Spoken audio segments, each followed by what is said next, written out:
हे पहा, मी इथे पनीर आचारी मोमोज केले, गव्हाच्या पिठापासून केले आणि त्याच्याबरोबर लागणारी चटणी सुद्धा मी केली आहे.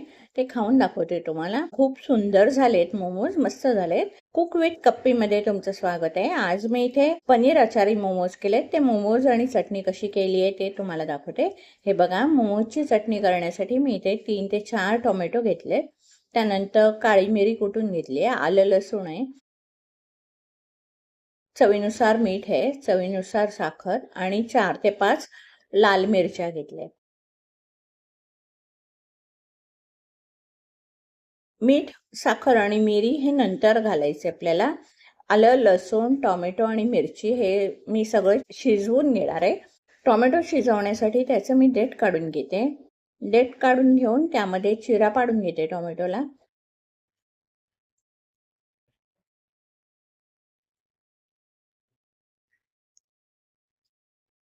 हे बघा, अशा प्रकारे चिरा पाडून घेते आणि टोमॅटो, मिरची आणि आले लसूण शिजवायचे आपल्याला. हे बघा, इथे पाणी उकळत ठेवलं होतं, त्यामध्ये मी टोमॅटो घालून घेते. त्यानंतर लाल मिरच्या, लाल सुक्या मिरच्या घालते आणि आलं लसूणचा त्यामध्ये घालून घेते. 8 ते 10 लसूणच्या पाकळ्या आहेत. 1 ते 1.5 इंचाचा आल्याचा तुकडा आहे आणि हे सगळं शिजवून घेते. आणि हे शिजेपर्यंत मोमोजची बाकीची तयारी करूया. मोमोजला लागणारं मी कणिक मळायला घेते.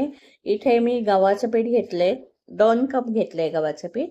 आपण चपातीला जसं मळतो तसं पीठ मळायचंय. त्यामध्ये थोडंसं मीठ घालायचंय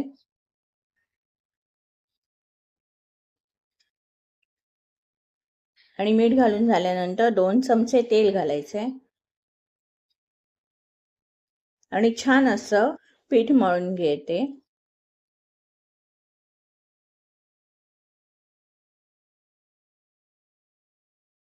हे बघा, इथे पीठ मळून झालंय. त्याच्यावरती 1-2 चमचे तेल घालून छान एकत्र करून घेते पीठ. आणि हे पीठ एकत्र करून झाल्यानंतर त्याच्यावरती झाकण घालून 5 ते 10 मिनिटासाठी मुरायला ठेवते. हे बघा, इथे टोमॅटो आणि मिरची शिजलेली आहे. ते आता मी एका गाळणीत काढून घेते.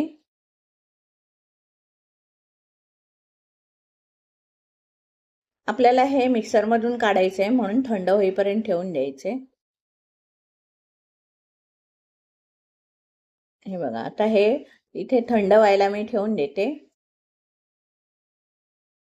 आणि इथे मी पनीर भुर्जी करण्यासाठी 2 मोठे कांदे बारीक चिरून घेतले होते. ते कांदे मी फूड प्रोसेसरमध्ये बारीक चिरून घेतलेत आणि 2 मीडियम आकाराचे टोमॅटो बारीक चिरून घेतलेत.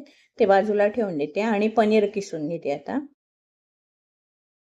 हे बघा, इथे मी एवढं पनीर घेतलं, एवढे 2 पॅकेट पनीर घेतलंय मी.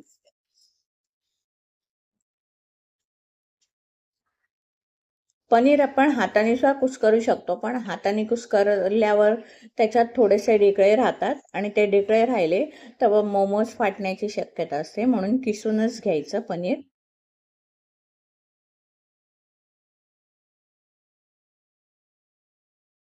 हे बघा, इकडे पनीर किसून झालेले आहे आणि आता कांदा फोडणी घालायला मी कढईमध्ये तेल ठेवलंय.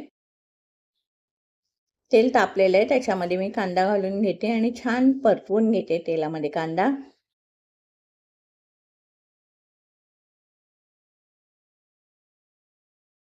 कांदा जास्त असल्यामुळे त्याच्यावरती मी 1-5 मिनिटासाठी झाकण घालून ठेवते, म्हणजे छान तो भाजला जाईल.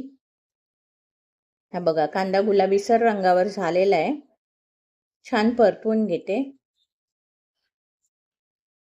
आणि त्यानंतर बारीक चिरलेला टोमॅटो त्यामध्ये घालते. टोमॅटो सुद्धा छान परतवून घेते मी कांद्यामध्ये. आणि टोमॅटो आणि कांदा छान शिजण्यासाठी मी त्यामध्ये अर्धा चमचा मीठ घातलंय आणि मीठ घालून एकत्र करून घेते आणि 1-5 मिनिटासाठी त्याच्यावरती पुन्हा झाकण घालून ठेवते. हे बघा, 5 मिनिटानंतर टोमॅटो आणि कांदा छान शिजलेला आहे, मस्त शिजलाय. मी पुन्हा परतवून घेते आणि आता त्यामध्ये भुर्जीला लागणारे मसाले घालून घेते. इथे मी 3 टीस्पून कांदा लसूण मसाला घेते. तुम्ही तुमच्याकडे अवेलेबल असेल तो मसाला घेऊ शकता. आणि त्यानंतर 1 चमचा मिरची पावडर घेते, अर्धा चमचा हळद आणि पाव चमचा हिंग आणि हे सगळे मसाले कांद्यामध्ये एकत्र करून घेते. व्यवस्थित एकत्र करून घ्यायचे कांद्यामध्ये मसाले एकत्र करून झाल्यानंतर त्यामध्ये मी पनीर घालून घेते. कांदा टोमॅटोमध्ये पनीर छान परतून घेते.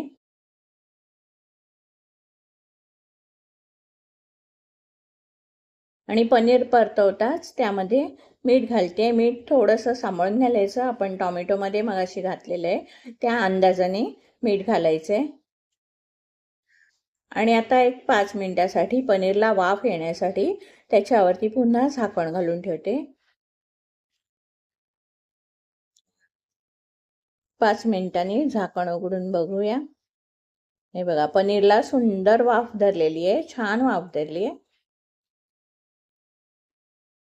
पनीर परतवून घेतल्यानंतर त्यामध्ये 1 टीस्पून किचन किंग मसाला, मूठभर बारीक चिरलेली कोथिंबीर आणि 1 टेबलस्पून कसुरी मेथी हातावर चोळून त्यामध्ये घालते आणि पुन्हा ते सगळं एकत्र करून घेते.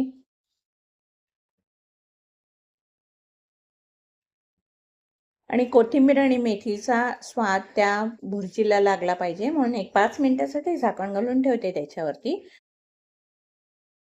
5 मिनिटांनी झाकण उघडून भुर्जी परतवून घेते. इथे आपली पनीर भुर्जी तयार झालेली आहे. आचारी पनीर भुर्जी तयार झालेली आहे.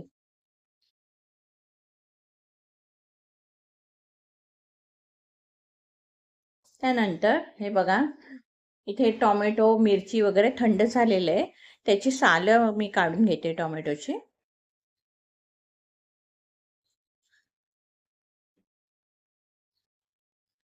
टोमॅटोला चिरा दिल्यामुळे काय झालं, सालं काढायला खूप सोपं पडते.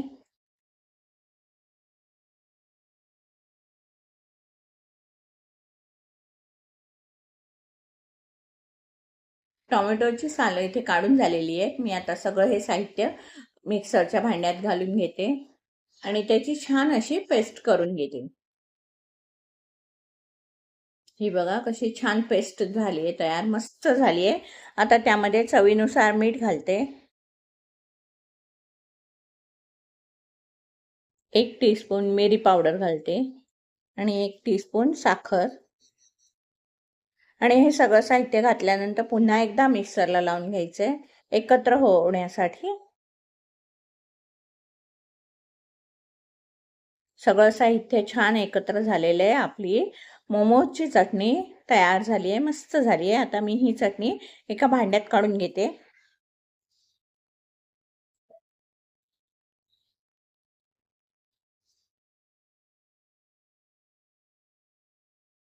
बघा किती सुंदर झाली आहे मोमोजची चटणी, छान झाली आहे. आता ही चटणी मी बाजूला ठेवून देते. हे बघा कशी छान झाली आहे चटणी.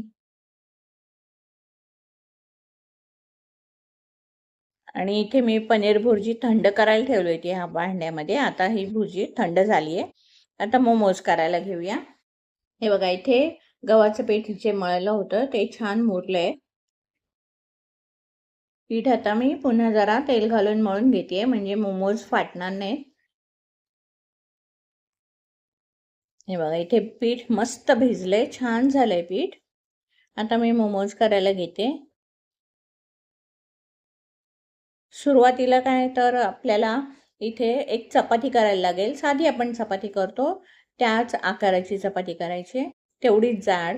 चपातीच्याच जाडीप्रमाणे आपण मोमोज करणार आहे, जास्त पातळ नाही करायचे.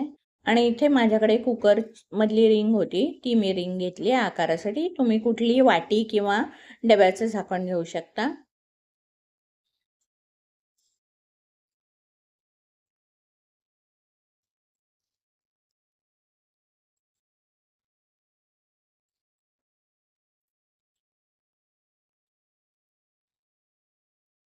हे पहा, इथे सगळ्या पुऱ्या करून झालेल्या आहेत आणि मी आता मोमोज करायला घेते. मोमोज करायचे म्हणजे आपण करंजी कशी भरायला हातावर घेतो तसं हातावर घेऊन त्यामध्ये सारण भरून घ्यायचं आहे पुरीमध्ये.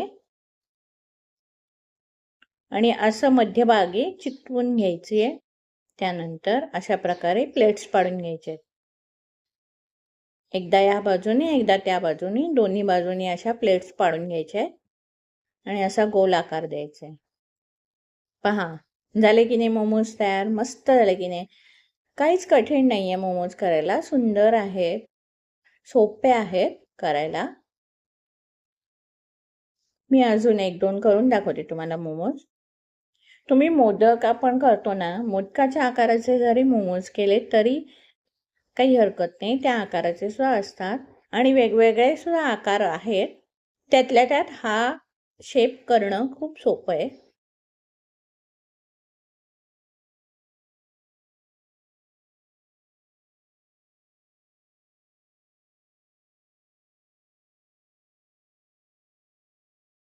हे पहा अशा प्रकारे मी इथे सगळे मोमोज करून घेते आणि इथे मोमोज करून झालेत आणि मी ह्या चाळणीला तेल लावलंय. तेल लावून घेतलं आणि त्यामध्ये आता मोमोज ठेवून देते. थोडे अंतरावरती ठेवायचे, थोडी जागा ठेवायची आहे मोमोजसाठी.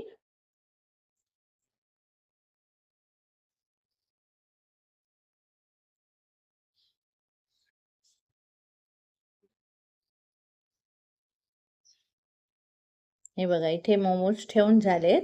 बघा किती सुंदर दिसत आहेत मोमोज. मोमोज उकडण्यासाठी मी बाजूला पाणी गरम करायला ठेवलं होतं. ते पाणी तापलंय. त्याच्यावरती आता चाळण ठेवून 5 ते 10 मिनिटासाठी झाकण घालून ठेवते. हे बघा 5 ते 10 मिनिटानंतर झाकण उघडून बघते.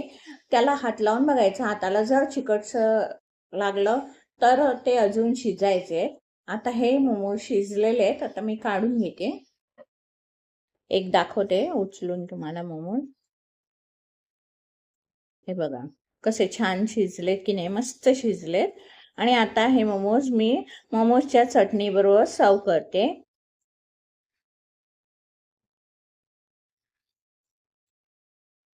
पहा आहेत की नाही मोमोज करायला किती सोपं.